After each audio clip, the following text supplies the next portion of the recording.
हमें समझ में नहीं आ रहा कि इस 20 डेज में नर्सिंग के इतने बड़े सिलेबस को हम कैसे रिवाइज कर पाएंगे।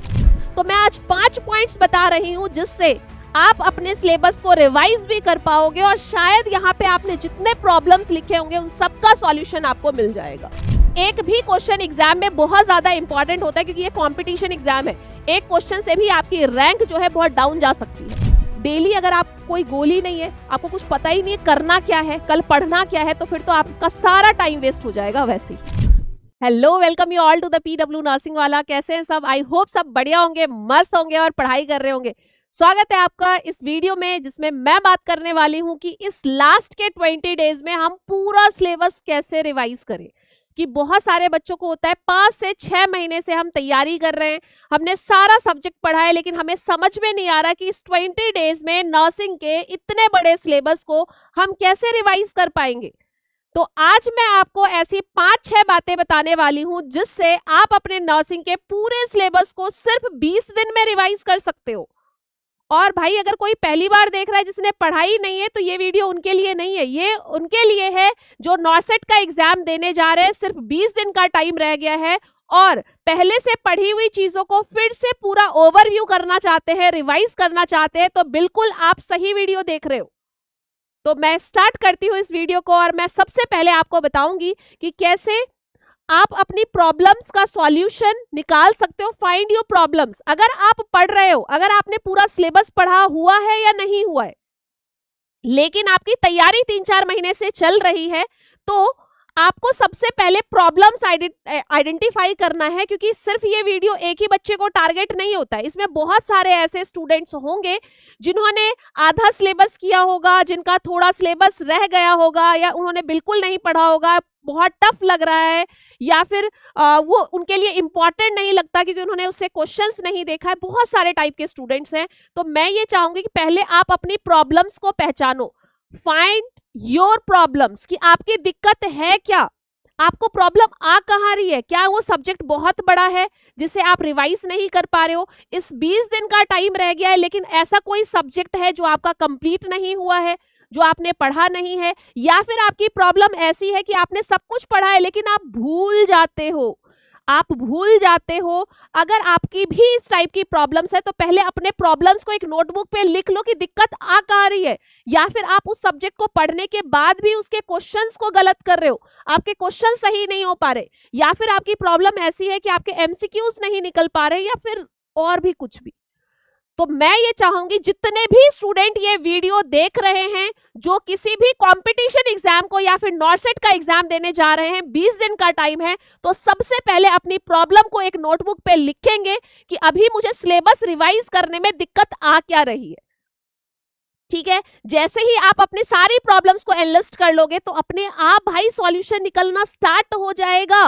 वो कैसे होगा? तो मैं आज 5 पॉइंट्स बता रही हूं जिससे आप अपने सिलेबस को रिवाइज भी कर पाओगे और शायद यहाँ पे आपने जितने प्रॉब्लम्स लिखे होंगे उन सबका सॉल्यूशन आपको मिल जाएगा।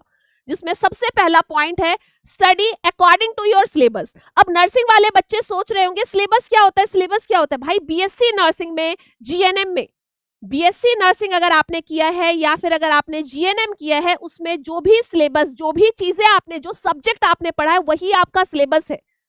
उसे ही पूरा आपको रिवाइज करना होता है एग्जाम से पहले, क्योंकि एक भी क्वेश्चन एग्जाम में बहुत ज्यादा इंपॉर्टेंट होता है क्योंकि ये कंपटीशन एग्जाम है। एक क्वेश्चन से भी आपकी रैंक जो है बहुत डाउन जा सकती है। तो यहाँ पे पूरा सिलेबस कवर करके जाना बहुत ज्यादा इंपॉर्टेंट है। लेकिन मैं सिलेबस यहाँ पे लिखा है जिसमें 2 टाइप के स्टूडेंट होंगे। एक वो होंगे जिन्होंने पूरा कंप्लीट कर लिया होगा, या फिर कुछ ऐसे स्टूडेंट होंगे जिनका करंट में अभी कुछ सिलेबस चल रहा होगा। अभी फिलहाल मैं उन बच्चों की बात कर रही हूँ जिनका करंट में कुछ सिलेबस चल रहा है, और कुछ ऐसे भी बच्चे हैं जिनके बहुत सारे बैकलॉग हैं, जिन्होंने अभी तक वीडियोस नहीं देखा और उनके सिलेबस इनकम्प्लीट है। सिलेबस इनकम्प्लीट है। तो अगर आपका सिलेबस भी इनकम्प्लीट है, आपके बैकलॉग बहुत सारे हैं, या फिर वो सब्जेक्ट आपका हुआ ही नहीं है, अभी तक आपने पढ़ा ही नहीं है, तो देखो मैं आपको यहाँ पे बोलने वाली हूँ, इसका सॉल्यूशन यही है। आप अगर पूरे सब्जेक्ट को रिवाइज करना चाहते हो, जो आपका करंट में सिलेबस चल रहा है या जो सब्जेक्ट पढ़ाया जा रहा है, जैसे पढ़ाया जा रहा है आप उसको तो देखते रहो, लेकिन जो सब्जेक्ट आपको लग रहा है कि मैंने नर्सिंग में अभी किया ही नहीं है, इस 3-4 महीने में मैंने पढ़ा ही नहीं है, या फिर वो सब्जेक्ट मेरा इनकम्प्लीट है, उन सब्जेक्ट के लिए मैं बात कर रही हूं। उन सब्जेक्ट के लिए आपको करना क्या है, आप ध्यान से सुनो, हर चीज में एक 80-20 का रूल यूज करना है। अब मैम ये 80-20 रूल क्या है? ये 80-20 का रूल क्या है मैम, एक बार बता दो। हमेशा इस 20% से ज्यादा सिलेबस आता है, यही 20% से ज्यादा क्वेश्चंस पूछे जाते हैं। इस 20% को आपको कंप्लीट करना है। यानी अगर वो आई और ईएनटी का चैप्टर है या फिर वो ऑन्कोलॉजी का चैप्टर है जो आपका हुआ ही नहीं है, तो उसमें हमेशा एक ऐसे इंपॉर्टेंट पॉइंट्स होते हैं जहां से क्वेश्चन पूछा जाता है। हमेशा एक इंपॉर्टेंस होता है जहां से क्वेश्चन पूछा जाता है। आपको उस इंपॉर्टेंट पॉइंट्स को पढ़कर जाना है, क्योंकि पेपर वहीं से आएगा। समझ में आ रहा है? मैक्सिमम पेपर वहीं से आएगा। अगर आपने प्रीवियस ईयर के क्वेश्चन पेपर को उठाया होगा तो आप उठा के देख लो, 20% जो इंपॉर्टेंट है, जहां से हमेशा क्वेश्चंस आते हैं। जैसे मैं एग्जांपल बताऊं कि जैसे मान लो हिपैरिन का है या MgSO4 का है, तो किसी ना किसी तरह से ट्विस्ट करके उस क्वेश्चन को पूछा ही जाता है। कभी एंटीडॉट पूछ लिया, कभी नर्सिंग का प्रायोरिटी पूछ लिया, कभी उसका थेरेपेटिक लेवल पूछ लिया, कभी उसका एंटीडॉट पूछ लिया। इस तरीके से हमेशा उस क्वेश्चन को पूछा जाता है। तो जो सब्जेक्ट आपका इनकम्प्लीट है, उसके इंपॉर्टेंट पॉइंट्स को पढ़कर उस सब्जेक्ट को कंप्लीट करो। यानी कि उस पूरा पढ़ना नहीं है, पूरा डिटेल वर्जन में नहीं पढ़ना, लेकिन जो उसके इंपॉर्टेंट पॉइंट्स है, डिसऑर्डर है, क्लिनिकल फीचर्स है, डायग्नोसिस है, मैनेजमेंट है, ड्रग ऑफ चॉइस है, इतना सब में करते जाओ। चाहे तो रफ नोटबुक में लिख लो, चाहे सिर्फ रीडिंग कर लो, कहीं से भी, बस आप इसको क्या करोगे, उसको कंप्लीट करोगे। तो इससे अगर आप सिर्फ 20 या इंपॉर्टेंट पॉइंट्स हर एक चैप्टर्स में करते जाओगे तो आपके सारे सब्जेक्ट कवर हो जाएंगे, जिसमें आपको ज्यादा टाइम भी नहीं लगेगा और आपको इंपॉर्टेंट सारे पोर्शंस कवर भी हो जाएंगे। जिससे अगर इजी क्वेश्चन आया, किसी बच्चे का गलत नहीं होगा तो आपका भी वो गलत नहीं होगा। ठीक है, और बाकी जो करंट में चल रहा है वो तो करना ही है, और जो आपके पास नोट्स अवेलेबल है, जो आप पढ़ चुके हो, उसे तो आप बहुत अच्छे से कर ही सकते हो। उसमें आपको कोई दिक्कत होगी नहीं, क्योंकि आपके नोट्स में ऑलरेडी स्टार लगा होगा, PYQ लगा होगा, आपने डिटेल वर्जन में उसे समझा होगा, तो आप उसका फास्ट रिवीजन कर सकते हो। और रिवीजन ऐसा होना चाहिए कि नोटबुक बंद करके अगर हम उस टॉपिक को याद करें तो एक एक लाइन आपके माइंड में आ जाए कि हाँ, इसके बाद ये था, इसका पैथोफिजियोलॉजी, इसका साइन एंड सिम्टम्स, इसका मैनेजमेंट, ये होता है। तो इस तरीके से आपको अपने पूरे थ्योरी को रिवाइज करना है, जिसमें मैंने लिखा है कि आपको अपने सब्जेक्ट के अकॉर्डिंग, जैसे MSN है, OBG है, पीडियाट्रिक्स है, CHN है, कम्युनिटी है, रिसर्च है, मैनेजमेंट है, किस तरह से करना है। आपको पता होगा आपका कौन सा सब्जेक्ट कंप्लीट हो गया है, कौन सा इनकम्प्लीट है, उसको कैसे पढ़ना है 80-20 के रूल से। 20% से आपका सिलेबस कवर हो जाएगा। उस 20% में आपको क्या करना है, उस 20% में इंपॉर्टेंट चीजें आपको रिवाइज करनी है, राइट। अब मैं इसके सेकेंड पॉइंट की बात करती हूं, वो है सेट द डेली टारगेट।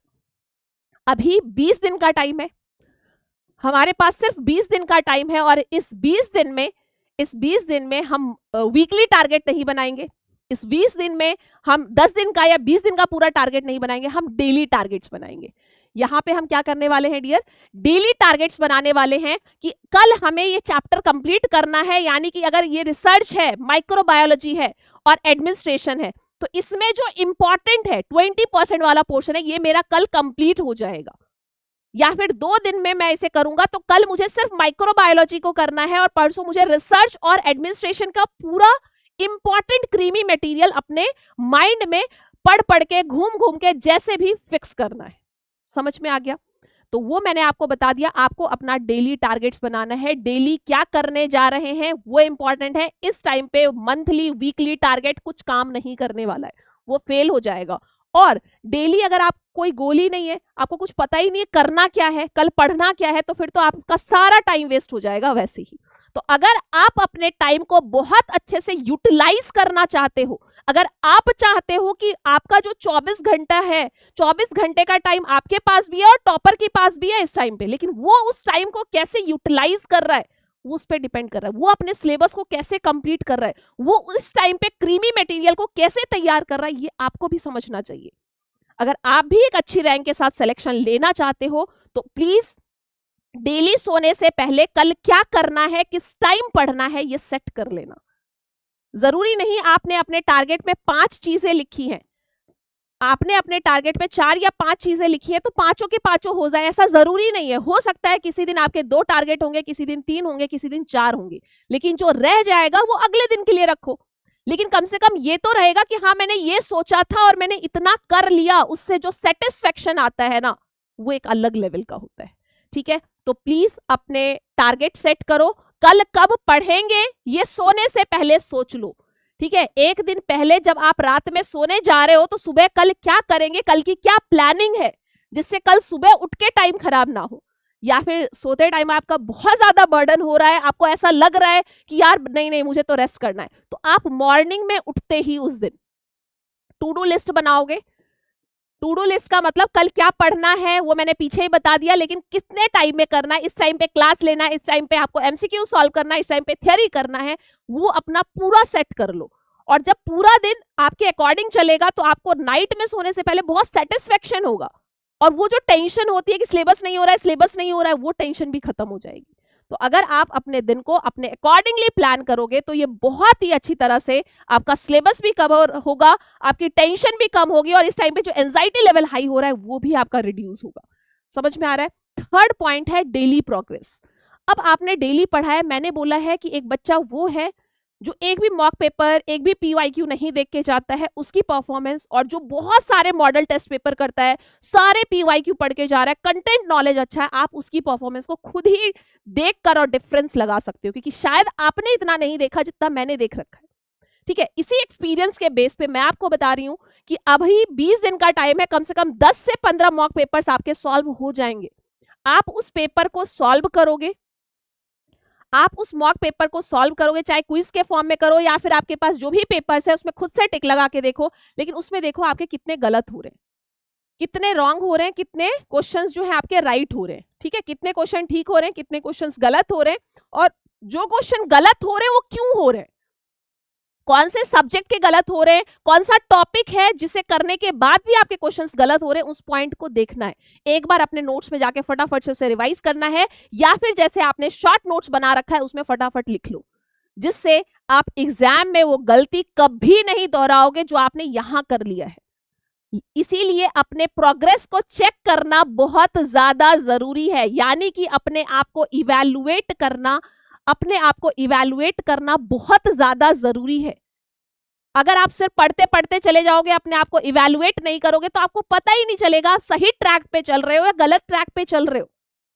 इसीलिए इस लास्ट के 20 डेज में सबसे ज्यादा मैंने बोला सिलेबस कवरेज पे, थ्योरी के रिवीजन पे, और जो सब्जेक्ट आपने नहीं पढ़ा है उसको भी इन शॉर्ट 20% तो उसका कवर करके जाओ ही, यानी कि इंपॉर्टेंट सारे पॉइंट्स को रिवाइज करके जाओ, और question model test paper daily basis पे 1-2 इवैल्यूएट करो। Self study is very important. अगर आप क्लासेस भी कर रहे हो, कोचिंग भी कर रहे हो, तो भी सेल्फ स्टडी के बिना भाई कुछ नहीं होता। सेल्फ स्टडी करना है, सेल्फ स्टडी करोगे, क्वेश्चंस लगाओगे, बैठोगे, तो ही आपको पता चलेगा आप कितने पानी में हो, आपकी परफॉर्मेंस कहाँ, कैसे, किस डायरेक्शन में जा रही है। तो अपने आप को इवैल्यूएट करना बहुत ज्यादा जरूरी है। पूरा सिलेबस कैसे कवर होगा वो भी मैंने आपको बता दिया है। और स्टॉप ओवर थिंकिंग। जब एग्जाम का टाइम आ जाता है, 15 से 20 दिन बच जाते हैं, तो बच्चों के मन में होता है अभी तो सिलेबस हुआ नहीं है, क्या मेरा सिलेक्शन होगा, यार उसने तो इतनी सारी पढ़ाई की है, वो तो टॉप आएगा, मेरे तो फ्रेंड का भी सिलेक्शन हो गया है, सिर्फ मैं रह गई हूँ, इस बार भी अगर नहीं हुआ तो मेरा क्या होगा। मैं इस पे एक बात आपको बताना चाहती हूँ। जैसे हम घर से बाहर निकलते हैं, अब कभी कभी पेरेंट्स जो होते हैं वो क्या बोलते हैं, अरे यार मत जा, स्कूटी में चला, कार में चला, एक्सीडेंट हो जाएगा, एक्सीडेंट हो जाएगा। वो बोले क्यों हो जाएगा, मैं तो पैदल जा रहा हूँ। अब अरे पैदल चलेगा, किसी ने टक्कर मार दी तो भी तो एक्सीडेंट हो जाएगा। तो आप क्या कहते हो, यार कितना ओवर थिंक कर रहे हो आप, इतना क्यों सोच रहे हो। अपने पेरेंट्स को बोलते हो ना कि यार इतना कौन सोचता है, इतना ओवर थिंकिंग क्यों कर रहे हो। और आप क्या कर रहे हो अभी इस टाइम पे, आप भी तो ओवर थिंकिंग कर रहे हो यार, आप भी यही कर रहे हो जो आप अपने पेरेंट्स को बोलते हो ना कि आप इतना ओवर थिंक क्यों कर रहे हो, क्यों सोच रहे हो आप, क्यों एक्सीडेंट हो जाएगा मेरा। तो मैं भी एज अ मेंटर आपको ये बोलना चाहूंगी कि अभी इस टाइम पे आप भी एग्जैक्ट वैसा ही कर रहे हो। जिस टाइम पे आपको अपने सिलेबस कवरेज पे, अपने टॉपिक्स पे, अपने इंपॉर्टेंट पॉइंट्स पे ध्यान देना चाहिए, उस टाइम पे आप क्या कर रहे हो, ओवर थिंकिंग में अपना टाइम वेस्ट कर रहे हो। आप सिर्फ ये सोच के पूरा दिन निकाल देते हो कि मेरा सिलेबस हुआ नहीं है तो मेरा सिलेक्शन होगा या नहीं। ये डिसाइड आप नहीं करोगे, ये एग्जामिनर करेगा जब आप पेपर में अपना परफॉर्मेंस देके आओगे, ठीक है। इसीलिए इस टाइम पे आपको अपने कर्म पे ध्यान देना चाहिए, अपने काम पे ध्यान देना चाहिए कि मैं किस तरह से सारे क्रीमी पॉइंट को, अपने सब्जेक्ट को कवर करूं।